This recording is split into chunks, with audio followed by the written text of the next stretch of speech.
Do you guys ever think about the fact that everybody else is playing real versions of their instruments, like basses and guitars, and then we're sort of relegated to this digital recreation of real instruments? It's kind of frustrating in a certain way. And I still think that Nord does the best version of what a digital recreation of a piano and of an organ is. And while there's always going to be a degree of separation between what playing the real thing sounds like and what a digital recreation sounds like, I think we're closer than ever to sort of bridging those gaps in a way where no one's going to be able to tell if it's a client or if it's even just something on a record for your own home use. We're getting to a place where if a Nord can't replace the feeling of playing those instruments, which it can't, at the very least it can be a replacement for the sound of the real thing. And so today I want to talk about organ realism when it comes to the B3 sound on Nord keyboards. My name is Andre Bernier Music on YouTube and Instagram, and let's get into it.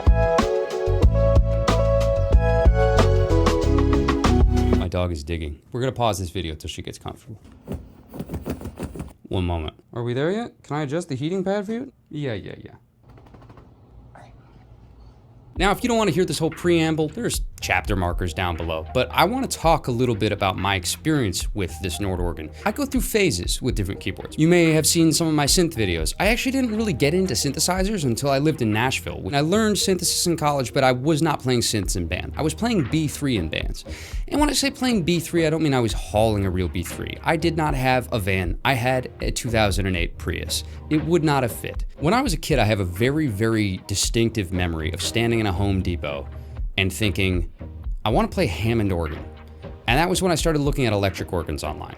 And that was the first time I learned about the SK series from Hammond. And so in college, I played a Hammond SK1, and I played it through a Roland KC550, this monstrosity of an amp that honestly, with a 15-inch speaker, sounded unbelievable. And I gigged with this all through college. This was my rig, until I got a Nord Piano 3, but that didn't have an organ, so when I needed both, I'd still bring both boards. When I was in Nashville, I moved to playing an Electro because I wanted the organ and the piano on the same board, mostly because when I didn't want to learn first dances for wedding gigs, I would just camp on an organ sound, which is the best use of organ, honestly. You just play a little triad up top, and then whatever the guitar and bass do, that's their business. Hey, I'm just in the key center. Thank you very much. God damn it, Andre. So I started gigging with an Electro, and it was a revelation because, I mean, it's basically a B3 you can fit in the trunk of your car. It's outrageous, right? But it was a major step down to me from the Hammond SK1's sound, because the Hammond SK1 sounded really good, man. It's a dedicated organ board. If it should do anything well, it's the Hammond organ sound. That's kind of all it needs to do well. And the Nord was okay, in my opinion, but I needed to get used to adjusting it. You see, I don't think out of the box the Nord organ sound is that convincing. You may agree, you may disagree. That's okay. Both of those are valid. We've all seen videos, maybe not, but if you haven't, go look at them, of people running Nord organs through real Leslies. That's gonna get you all the way there. But if you don't wanna carry around a real Leslie, or God forbid a Neo ventilator, you're gonna do it all inside of the board itself. And that's the way that it should be, in my opinion. It should be self-contained. I'm not bringing another pedal just for the Leslie rotator, and I'm certainly not bringing around a 145. So for a long time, I considered this Nord organ sound inferior, right? And we're gonna talk through ways that I dress it up and ways that I make it sound a little bit better, or how I EQ it maybe in some instances, which is sort of a last resort, but one that I've had to take. But there was something that happened that actually did change my mind a little bit on the Nord organ. I had a session at this very, very beautiful studio out in Malibu. This studio had a setup that I've never really had before. They had a B3 in the main tracking room, but the Leslie was underneath the house, and it was mic'd up, right? So the Leslie, I'm sure, was screaming, but you couldn't hear it. And kind of more importantly, you couldn't even feel it. Every other time I've recorded a Leslie, even when it's been in an ISO booth or isolated, you can still feel the vibrations of the thing. I mean, a Leslie can get pretty loud, especially when it's cranked up. It can get very loud. And so now I'm just listening to the sound of an actual B3 and a mic'd up Leslie rotator without any of the in the room feel, not even a little bit of rumble through the floor from the next room. Nothing. And it was close. It was closer than I thought it would be. I was like, you know, this isn't that far off from the Nord. It's not. The Nord sounds like this. Is it as satisfying as playing a B3 in a room? God, no, it's never going to be. The same way that playing the White Grand doesn't hold a candle to playing a real Steinway in the room. That amount of frequency hitting you, especially with the Leslie where it's spinning, I learned that's not called the Doppler. I thought it was Doppler effect. It's not. It's something else. It doesn't qualify as Doppler. Whatever. It doesn't matter. Something spinning in real life, same thing as like a vibraphone. When you hear that in the room, it's powerful. It's something entirely different. You're never going to get that through, a QSC speaker with a Nord. You're not. But on a record, it goes back to that idea of we play a digital recreation. And if it can't get us the feel, it can at least get us the sound. And so here are the ways that I have found to dress up the Nord organ to sound more like a real instrument. Let's head over to the piano and talk about it. All right, what's amazing is I actually just recorded 45 minutes of this exact same video, and Ableton gave me the spinning wheel of death as soon as I finished. So maybe that's a good thing. Maybe this next time it's going to be a little bit more concise. I'm going to break this down into 4 different sections of things that I affect, and here they are as follows. Number 1, reverb. Number 2, drive. Number 3 would be chorus, and number 4 is EQ. So those are the 4 main parameters on the front of the board that I adjust in order to make this sound more realistic, and I will get into all of them in due course. But I want to start with the actual menu settings. On the Electro and the Stage 4, any of the models that have this OLED screen and an organ section, you should be able to adjust a couple of the same parameters, albeit with slightly different levels of adjustment, depending on the model that you have. If you go to Sound, scroll over to page number 4, and 4 through 12 all have to do with the organ. So I set them as follows. I'm going to go through why I set them each the way that I do. Organ keyboard trigger high. This is important. When you hit a real B3, you barely touch the top of that key and it's going to immediately fire the sound of the organ. If you have it at low, it's more like a piano where you have to depress the key fully in order to have it sound. We don't want this. For organ, you always want high. For B3 tone wheel, I set mine to clean. Essentially, this deals with tone wheel leakage. On a real B3, as it ages, when you press down a tone wheel, you can actually hear leakage of the tone wheels directly next to and around it in that sound. So that sounds like this. That's clean. That's just the 16. But listen, if I go to the most extreme vintage version, you can hear all this leakage. A lot of leakage. Off. A little bit of leakage. A lot of leakage. This is pretty subtle, vintage 1 and clean. I just keep it on clean because I like a cleaner organ sound. I don't want a bunch of weird stuff happening unless I'm pulling out drawbars. So I keep this at clean. Click level, normal. I should say this. On real B3s that I've played, usually it more closely resembles the high click level, which sounds like this. Here is the normal level. But the way that it manifests is more like this. If I'm tracking something, I don't really want to hear the individual transitions from notes to notes. I want to hear more like just a beautiful...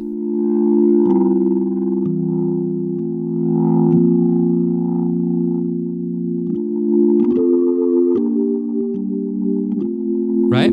Here it is with the click on high.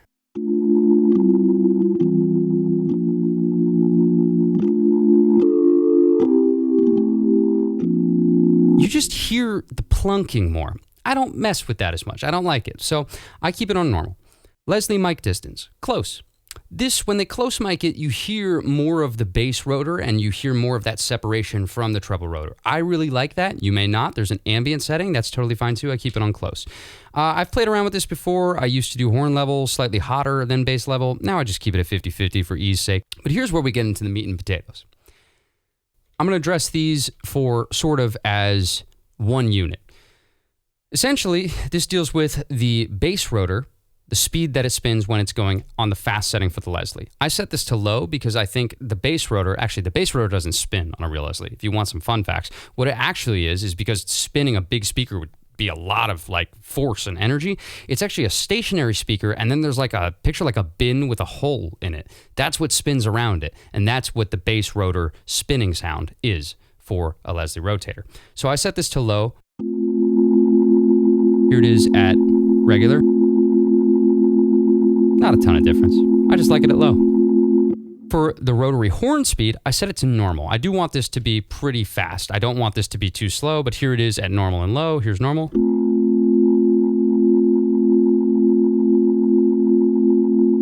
And then here's low. I just keep it at normal.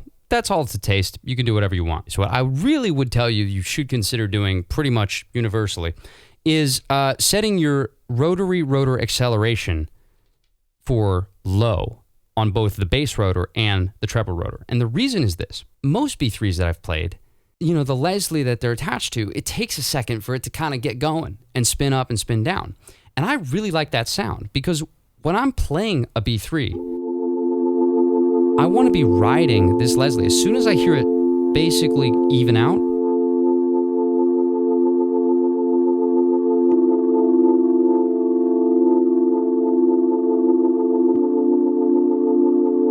you know? How nice is that? That's what I want. And it's really hard to do that if you have it on fast. Here it is on fast.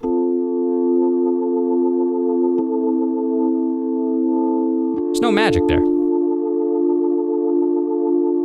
I hate it when I play a real B3 that's calibrated that way. And I have before. I shouldn't say B3. A real Leslie that's calibrated that way. I like a low acceleration. To me, it's very musical. So that concludes the least sexy part of this, which is the menu settings. Now let's get to the main four that I adjust for realism, which remember is reverb, drive, chorus, and EQ. Start with verb. On this instrument, I always have stage verb on it.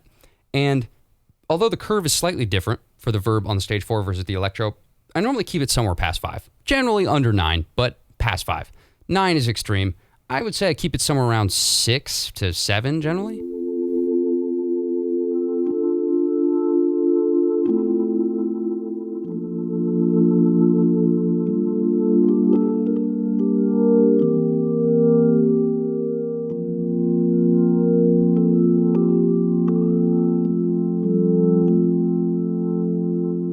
To me, that's the sound of organ.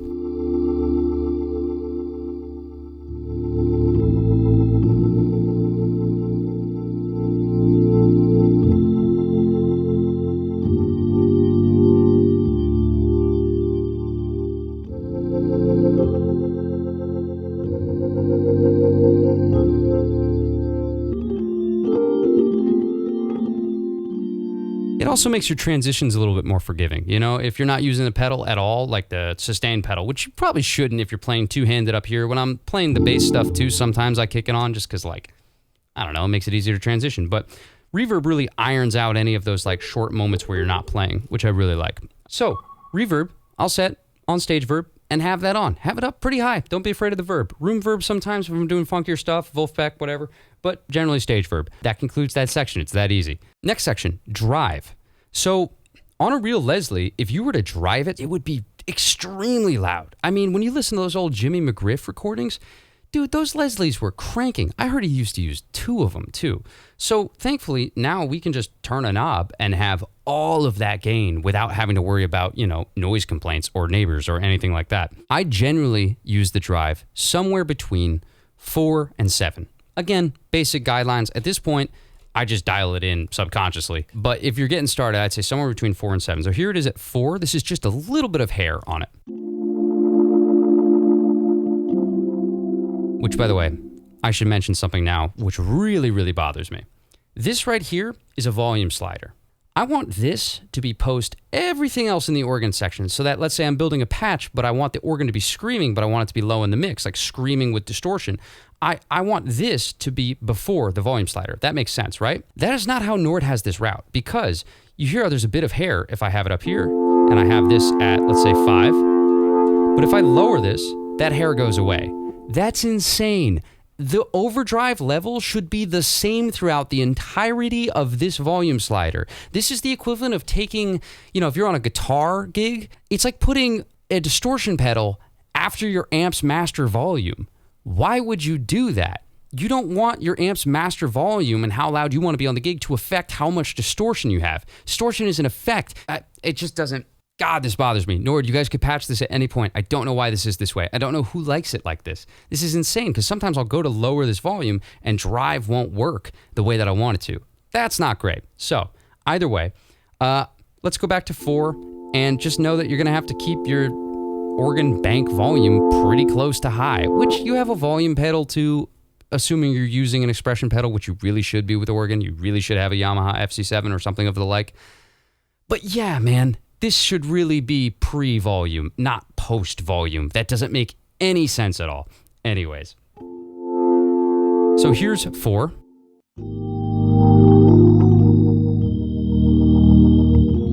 Just enough that when I push the pedal all the way down, it really actually does give it some grit.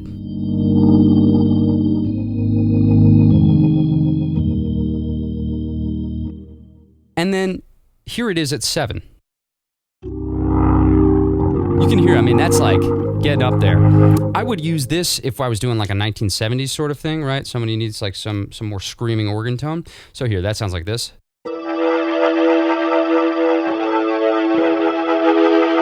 Just dial that back just a bit. 6.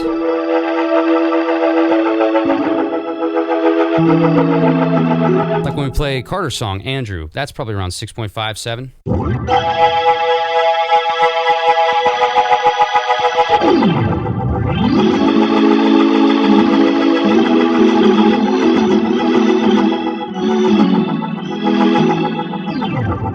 So that's obviously a lot, right? But in terms of realism, I find that just a little bit of hair, it makes the organ sound more real. And to me, that sounds a lot less flat than this. This is with all the drive off. That's a little bit more sterile, so I keep it generally about 4. Which brings me to my next section. You may have seen during that last clip, when I played that Carter song, I used C2. You might be asking yourself, why not C3? Most B3 players use C3. I've talked to quite a few B3 players that feel the same way I do. I think the C3 on Nord is just wildly too much. There's just too much to it. It beats too much. It doesn't respond the way that a real C3 does. A real C3 on a B3, it kind of coats the whole signal. It kind of gives you this glassy glimmer over everything, and it adds this sort of pop and sparkle to the top end. That's not what it feels like on the Nord. It feels like it's beating you over the head with this, and quite literally beating. Like there's this sort of like pulse that happens. Here, listen to what I mean. This is the C3. I'm going to take off the reverb, or at least take it down to 2. That's C3. Here's C2. C3. You hear what I mean? Here's C2. Just a lot less of that pulsing.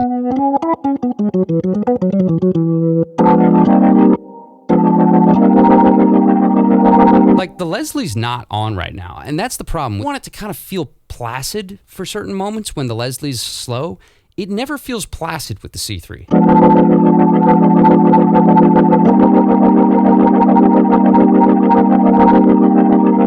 You hear what I mean? And here it is with the C2.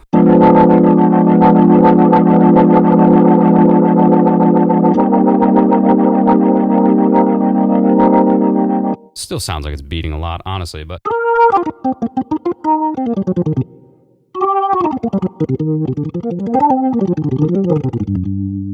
Anyways, yeah, that's my tip. Keep the chorus on C2. I think it's just a lot more nuanced and closer to a real B3 than the alternative.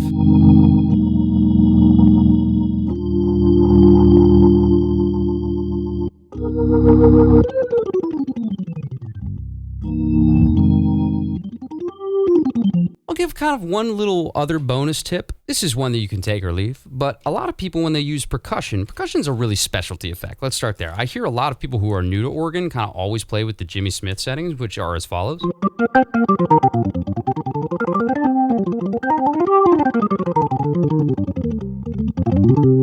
Also, since I like Jimmy McGriff, consider if you're using that setting, adding even more hair on the drive.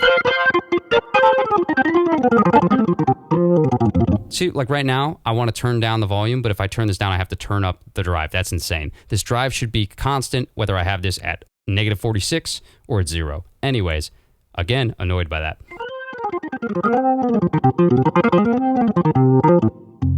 Let's hear that.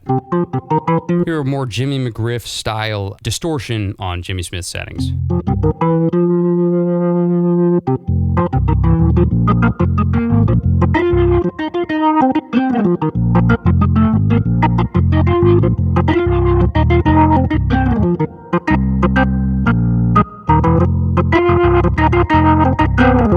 Halfway through there, I pressed the stop button so you could hear the Leslie stop. Something that they have on the Stage 4 they don't have on the Electro. If you hit angle right here, it will stop it in the front and center position. I think this is a really, really, really good thing.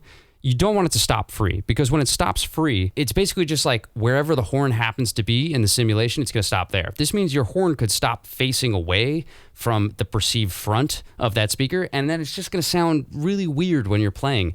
Really, I recommend leaving this angle on front center. I really like that. Press shift and get to there for front center. Anyways, that's just my 2 cents on that. Anyways, that's Jimmy Smith.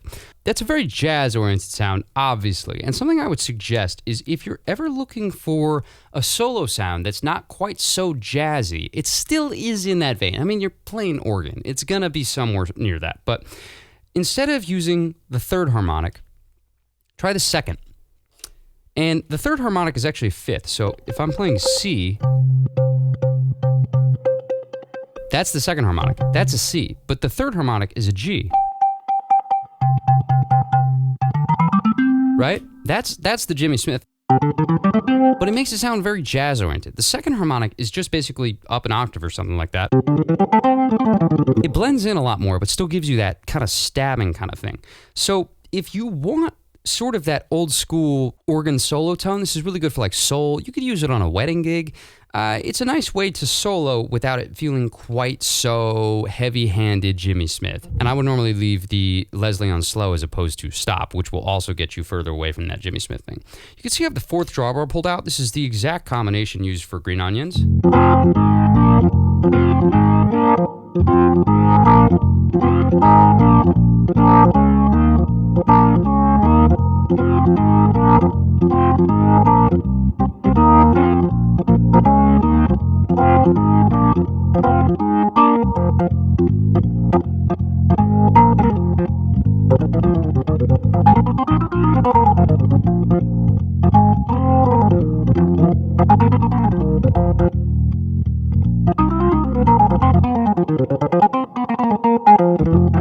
It's very slight. That's the jazz version, right?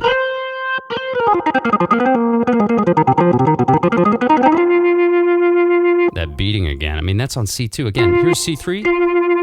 Hear how much beating that is? That's with the Leslie off, man. Again, use C2. Anyways, but that's the jazz thing. Here it is. No chorus. Second harmonic. We're having slow Leslie as opposed to fast. I like that setting, honestly, for like soloing. But this isn't supposed to be a drawbars tutorial. I just want to say, play around with that second harmonic as opposed to just the third harmonic. I've already spent too much time on this section. Let's move on from here. So, the last section I'm going to talk about. I have never met a Hammond B3 in real life through a real Leslie, where if I pull all the drawbars out the way that you see them, it does not sound fantastic. Not once have I met one that doesn't sound amazing like that. It's meant to be played that way, with drawbars at full. I have also, conversely, never met a Nord where if I pull all of the drawbars out, it sounds good. Never. Here are the drawbars at full with no EQ.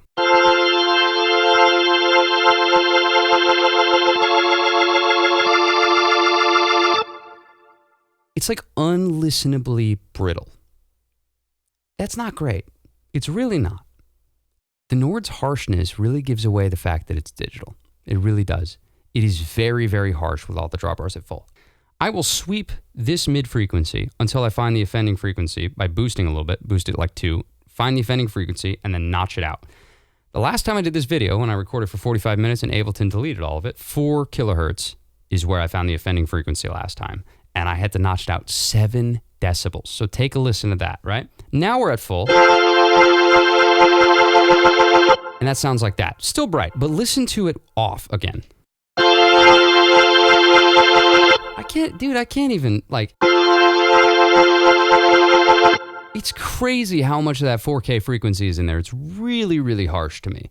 And it makes it so that I have to be very, very cognizant of how many drawbars I have pulled out at any time and if it sounds harsh. And on the Hammond, I never had to do that. Not even the real Hammond. The Hammond SK1, you can play it full and it sounds very good.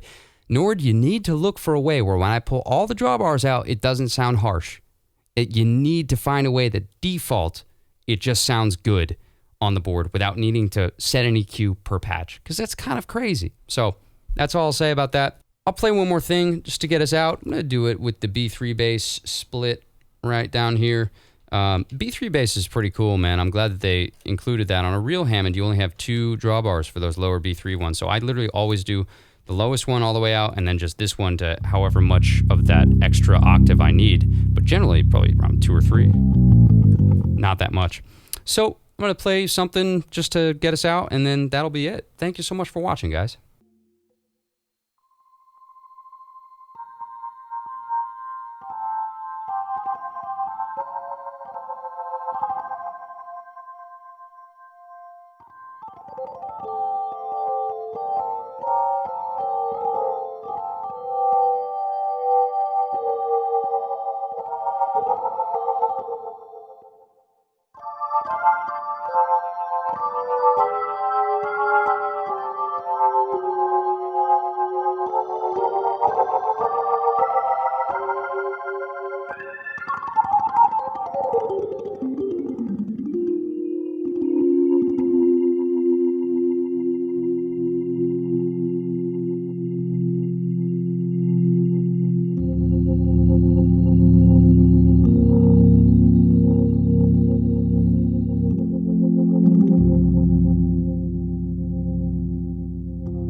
All right, that's it for me today. Like and subscribe if this was at all useful. I am currently going through, slowly but surely, every piano in the Nord library, and so, God willing, I will do all of them in time. I'm going alphabetically, for whatever that's worth, across categories, for whatever that's worth.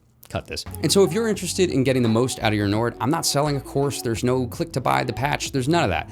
I just want people to use these instruments, and I want to find what pianos I like and which ones work the best for me. And we're gonna take this little journey together and see what pianos are the best pianos. I've already found one that I didn't even know I would like, which is the Bright Grand. The Bright Grand's pretty good, man. So like and subscribe if that's something that interests you, and if not, No worries at all. This channel's not for everybody, and I know that. We do some bass content too. That's beside the point. All right, this has gone on long enough. This has been Andre Bernier Music on YouTube and Instagram. Thank you so much again for watching. I really appreciate your time.